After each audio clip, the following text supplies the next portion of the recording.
السلام علیکم.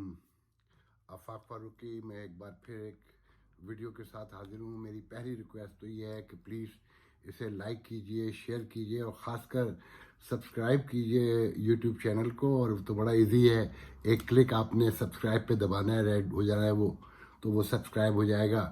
تو so kind of you. Any way, تو میں شروع کرتا ہوں 2 دن کے بعد کہ آج میں آیا ہوں. بہت ڈپریسو ہے بیسکلی. خاص کر میں تو کہنا چاہیے کہ کرونا کے گھر میں رہ رہا ہوں.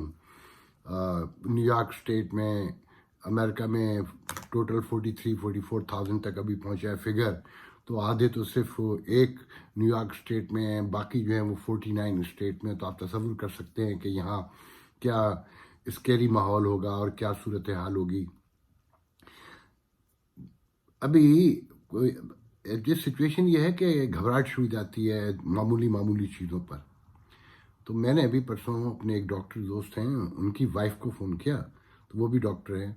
تو کہنے لگی کوئی کسی کو ٹیسٹ ویسٹ کے لیے نہ تو جانے کی ضرورت ہے نہ جائے. وہ ٹیسٹ ویسٹ نہیں کرتے جب تک بہت سارے سمٹم ایک ساتھ نہ ہوں، اور وہاں زیادہ سے زیادہ آپ کو آئسولیشن میں ڈال دیں گے. تو بہتر یہ کہ گھر میں ہی کرنٹین کر لیں، وہ زیادہ بہتر ہے. تو یہاں پر بھی کوئی صورتحال اچھی نہیں ہے. پاکستان کو تو خیر جانے دیجئے.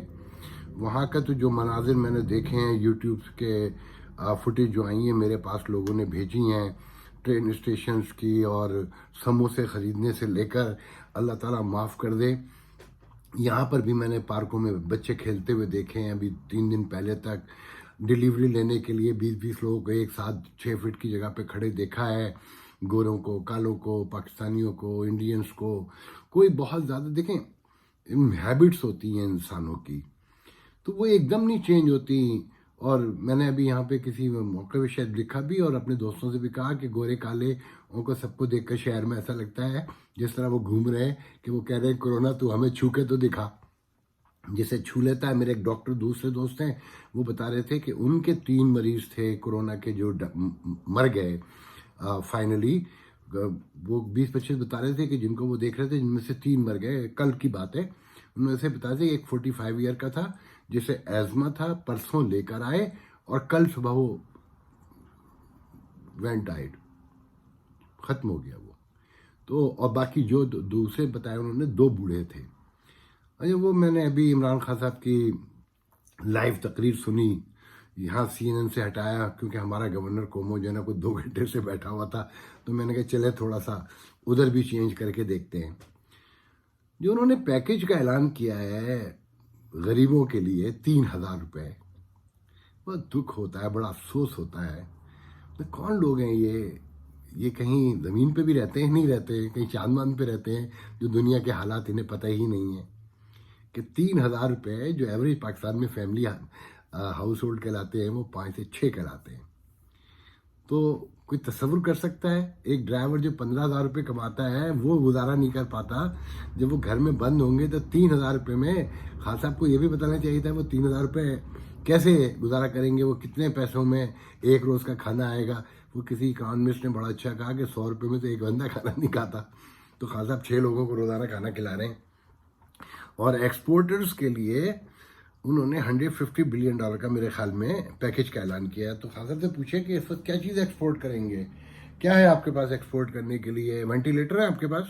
دنیا کو تو اس وقت وینٹیلیٹر چاہیے، میڈیکل ایڈس کی چیزیں چاہیے. وہ ہیں آپ کے، تو اپنی ضرورتوں کی چیزیں پوری نہیں ہے اس کی. آپ کا ڈیزاسٹر مینجمنٹ کا جو لیفٹیننٹ جنرل وہ بیٹھ کے فخریہ بتا رہا تھا کہ ایک کمپنی ہماری 25,000 روزانہ ماسک بناتی ہے اور ایک 10,000 بناتی ہے. تو چاول کو خریدنے کے لیے بیٹھا ہوا آپ سے. چاول بھی دیسی خریدتے ہیں یورپ امریکہ میں، گورے نہیں کھاتے آپ کے باسمتی چاول جو ہے. تو ایکسپورٹرز کو دینے کی کچھ سمجھ میں نہیں آئی، اور عام غریب جو ہے اسے آپ بھکاری بنانا چاہتے ہیں کہ ہر صورت میں اسے بھکاری ہی بننا ہے. ویسے بھی دنیا یہ بھکاری ہی بننے جا رہی ہے، مگر آپ رحم کر دیتے اگر انہیں 10,000 روپے مہینہ یا 15,000 روپے دے دیتے کہ وہ کم از کم عزت سے 3-4 مہینے آپ پہ بوجھ پڑ کے روٹی کھا لیتے، وہ خوف سے نہ مر جائیں. مجھے تو اب ڈر یہ ہے کہ وہاں پر لوگ خوف سے مر جائیں گے. تو بہرحال پھر خان صاحب نے میڈیا کے حوالے سے جو روڈنس دکھائی ماشاء اللہ سے، کہ یورپ امریکہ کے میڈیا سے زیادہ آزاد بتایا. تو میرے خیال میں خان صاحب کو کسی نے شاید بتایا ہوگا کہ CNN کا مالک جو مرڈوف ہے وہ برسوں سے جیل میں بند ہے. یا CBS کا کوئی میرے علم میں تو ہے نہیں. مجھے تو صرف اتنا پتہ ہے کہ درجنوں بڑی بڑی ملٹی نیشنل کمپنیوں کے CEOs نے اسٹیپ ڈاؤن کر دیا ہے اور وجہ بھی نہیں پتہ چل کے دے رہی. اور ساتھ میں یہ آپ نے نوٹ کیا ہوگا کہ آدھی سے زیادہ دنیا سے گھروں سے کام کر رہی ہے. مجھے لگتا ہے کہ یہ انوائرمنٹ پیدا کرنے کے لیے یہ جو کرونا ہے یہ ایک بہانہ ہے. مجھے یاد پڑتا ہے میں نے ایک کتاب پڑھی تھی کوئی 15-20 سال تقریباً. بہت مشہور ہسٹورین ہے ٹافلر جو فیوچرسٹ ہیں بیسکلی. تو ان کی کتاب تھی تھرڈ ویو. اس میں انہوں نے بتایا تھا کہ دنیا اب موبلائز ہونے جا رہی ہے, لوگ گھروں سے کام کریں گے. انہوں نے بتایا تھا کہ اسکول سسٹم جو ہے یہ صنعت سے جڑا ہوا ہے, اس لیے کہ صنعت صبح 7 بجے کھلتی ہے تو اسکول بھی 7 بجے لگتا ہے. تو یہ صنعت کا تصور بھی بدل جائے گا, اسکول بھی آن لائن آ جائے گا. انہوں نے تو یہ تک بتایا شادیاں بھی آن لائن ہوں گی اور لوگ موبائل شادیاں کیا کریں گے کہ کوئی دن رشیا میں ہے, کوئی برطانیہ میں, کوئی دن امریکہ میں. تو وہ ریفرنسز پرانی شادی کا, خیر وہ ایک دوسری سٹوری ہے. ہم مذہبی لوگ ان باتوں کو کہاں مانتے ہیں, بہت ٹائم لگتا ہے. تھمتے تھمتے تھمیں گے آنسو, رونا ہے کوئی ہنسی نہیں. تو میں بتا ہی رہا تھا کہ دنیا, میرے اپنے گھر میں 2 لوگ بیٹھ کے اس وقت موبائل پہ کام کر رہے ہیں, اس پہ لیپ ٹاپ پہ. میرے ایک پاکستان میں فرینڈ ہیں, ان کی بیٹی جو ہے اور ان کا داماد امریکہ وہ سے آسٹریلیا سے آئے ہوئے ہیں.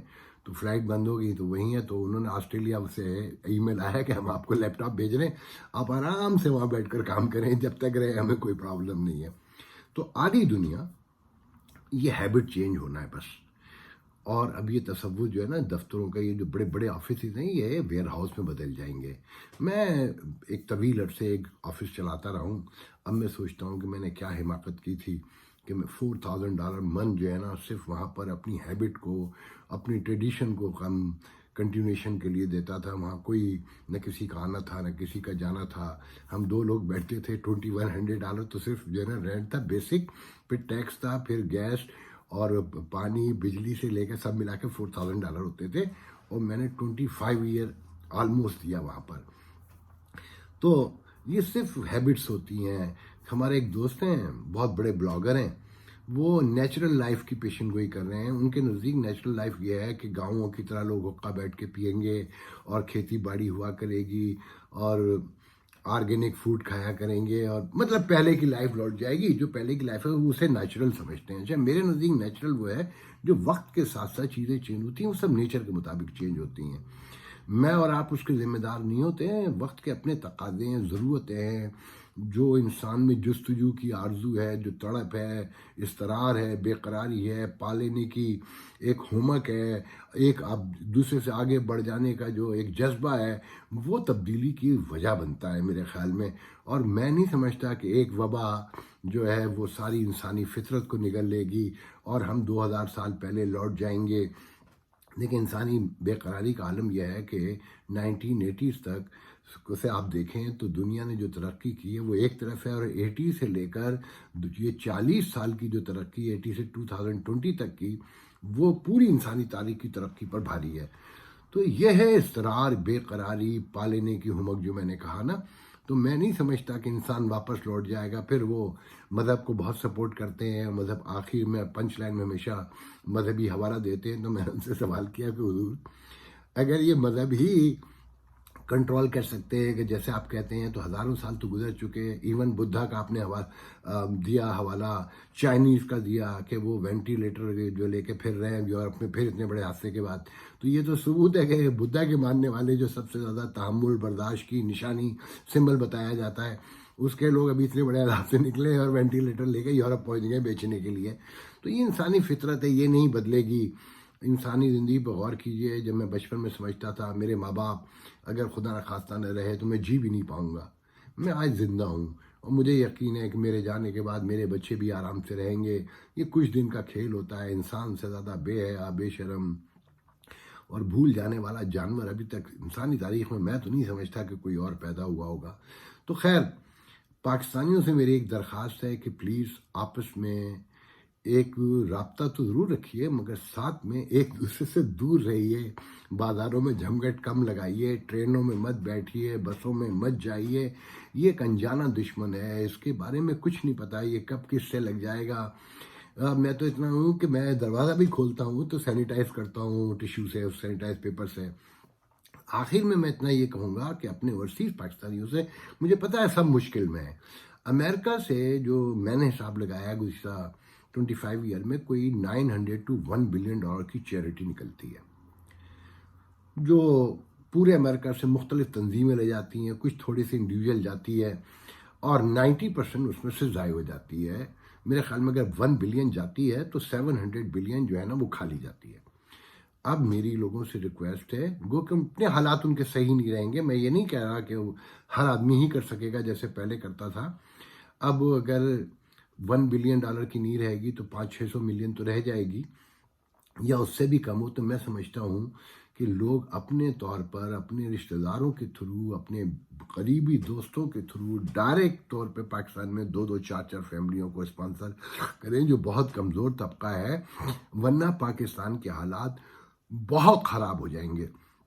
کسی بڑی آرگنائزیشن کو دے کر آپ کو کوئی فائدہ نہیں ہوگا، میں اس بحث میں نہیں اجڑنا چاہتا، میں بہت کچھ جانتا ہوں، میں بڑی بڑی آرگنائزیشنوں کے سسٹم سے واقف ہوں، مجھے وہاں ہونے والے بڑے بڑے فراڈ پتہ ہے، ثبوتوں کے ساتھ، حکومت کی یہاں کی انکوائریوں کے ساتھ مجھے پتہ ہے، مگر میں اس بحث میں نہیں جانا چاہتا۔ میں صرف یہ چاہتا ہوں کہ آپ لوگ اپنی چیریٹی اپنے ہاتھ سے اپنے لوگوں تک پہنچائیں۔ 3,000 روپے سے جو پاکستان کا دہاڑی دار طبقہ جسے کہتے ہیں محترم، انہیں تو کچھ پتہ ہی نہیں ہے، وہ 3,000 روپے میں گزارا نہیں کر سکتا۔ اور خان صاحب کے فیصلوں کا تو حال یہ ہے کہ وہ فوج جو 80% ڈائریکٹ چلا رہی تھی حکومت کو، اسے خان صاحب کی ضد کے لاک ڈاؤن نہیں کروں گا، ISPR کے تھرو ڈائریکٹ سامنے آنا پڑا اور خان صاحب کے سارے فیصلوں کو ایک طرف پھینک کر نیا فیصلہ سنانا پڑا، جسے خان صاحب آج ڈیفینڈ کرتے نظر آتے ہوئے بہت ہی ایمبیرسنگ سچویشن میں نظر آ رہے تھے۔